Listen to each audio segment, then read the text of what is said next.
ਕੀਤਾ ਕਿ ਬਲੋਚਿਸਤਾਨ ਦੇ ਅੰਦਰ ਇੱਕ ਤਵੀਲ ਅਰਸੇ ਤੋਂ ਪੰਜਾਬੀਆਂ ਦੀ ਟਾਰਗੇਟ ਕਿਲਿੰਗ ਹੋ ਰਹੀ ਹੈ, ਉਹਨਾਂ ਨੂੰ ਸ਼ਨਾਖਤ ਕਰਕੇ ਮਾਰਿਆ ਜਾ ਰਿਹਾ ਹੈ ਔਰ ਇਹ ਸਿਲਸਿਲਾ ਚੰਦ ਮਹੀਨੇ ਜਾਂ ਚੰਦ ਸਾਲ ਤੋਂ ਨਹੀਂ ਹੈ ਬਲਕਿ ਇਹ ਤਕਰੀਬਨ 1970 ਤੋਂ ਇਹ ਸਿਲਸਿਲਾ ਜਾਰੀ ਹੈ ਕਿ ਪੰਜਾਬੀਆਂ ਨੂੰ ਜਬਰੀ ਬੇਦਖਲ ਕੀਤਾ ਜਾ ਰਿਹਾ ਸੂਬਾਈ ਮੁਲਾਜ਼ਮਤਾਂ ਤੋਂ।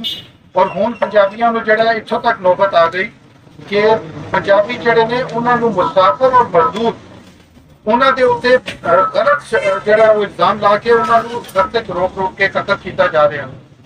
ਸੋ ਸਾਡਾ ਮੁਤਾਲਬਾ, ਸਾਡਾ ਤਨਾਜ਼ਾ ਕਿਸੇ ਕੋਲ ਨਾ ਕਰੀਏ। ਅਸੀਂ ਤਾਸੁਬ ਦੀ ਦਹਿਸ਼ਤ ਪਸੰਦੀ ਦੀ ਗੱਲ ਨਹੀਂ ਕਰਦੇ। ਸਾਡਾ ਇhtਜਾਜ ਪਾਕਿਸਤਾਨ ਗਵਰਨਮੈਂਟ ਦੇ ਖਿਲਾਫ ਹੈ।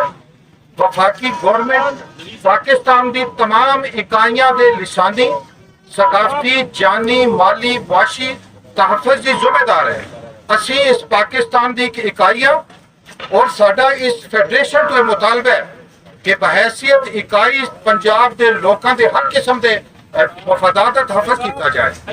ਦੂਸਰਾ ਮੁਤਾਲਬਾ ਸਾਡਾ ਪੰਜਾਬ ਗਵਰਨਮੈਂਟ ਤੋਂ ਹੈ ਕਿ ਪੰਜਾਬ ਗਵਰਨਮੈਂਟ ਆਪਣੇ ਪੰਜਾਬ ਦੇ ਸ਼ਹਿਰੀਆਂ ਨੂੰ ਲਵਾਰਸ ਕਿਉਂ ਛੱਡਿਆ ਔਰ ਕਿਸੇ ਕਿਸਮ ਦਾ ਜਿਹੜੇ ਲੋਕ ਉੱਥੋਂ ਬੇਦਖਲ ਹੋ ਕੇ ਆ ਰਹੇ ਨੇ, ਬੇਕਾਰ ਹੋ ਕੇ ਆ ਰਹੇ ਨੇ, ਉੱਥੋਂ ਮੁਲਾਜ਼ਮਤਾਂ ਤੋਂ ਬਰਤਰਫ ਕੀਤੇ ਜਾ ਰਹੇ ਨੇ। ਪੰਜਾਬ ਗਵਰਨਮੈਂਟ ਸਿਰਫ ਔਰ ਸਿਰਫ ਮੁਆਸ਼ੀ ਤਰੱਕੀ ਦਾ ਢਕੋਸਲਾ ਕਰਦੀ ਹੈ, लेकिन क्या इन्हों की जानी माली हिफाजत उसका काम नहीं है? दूसरे सूबे च रहने वाले पंजाबियों का तहफ़्फ़ुज़ पंजाब गवर्नमेंट की जिम्मेदारी है और पंजाब गवर्नमेंट जाती नुमाइशबाजी पंजाबियों के टैक्स के पैसे ते करना जानती है, लेकिन पंजाबियों के हक वास्ते, पंजाबियों के तहफ़्फ़ुज़ वास्ते बोलते हैं पंजाब गवर्नमेंट को मौत क्यों पैंदी है।